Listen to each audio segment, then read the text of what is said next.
मैं हूं भगवान जगन्नाथ। मैं वही हूं जो युगों युगों से पूरी नगरी में रथ पर सवार होकर चलता आ रहा हूं। पर आज मैं तुम्हें अपने रहस्य का वो सत्य बताने आया हूं जिसे केवल भाग्यशाली ही जान पाते हैं। लोग मुझे जगन्नाथ कहते हैं, पर क्या तुम जानते हो मैं कौन हूं? मैं वही हूं जो द्वारका में श्री कृष्ण था, वही जिसने अर्जुन को गीता सुनाई, वही जिसने राधा के प्रेम को साक्षात ईश्वरत्व में बदल दिया, वही जिसने अधर्म के सामने धर्म को विजयी बनाया।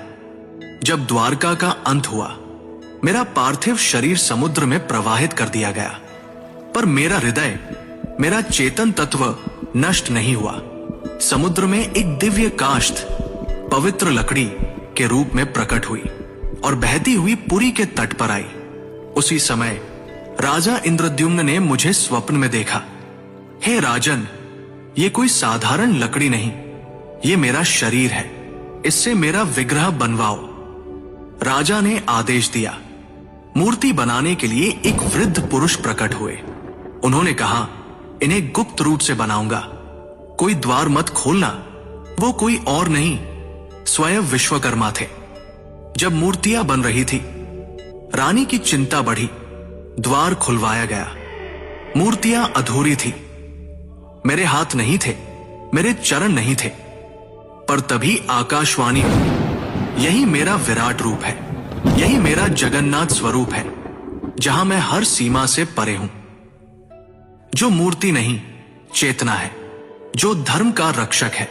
राजा ने मेरे उस दिव्य हृदय को मूर्ति में प्रतिष्ठित किया।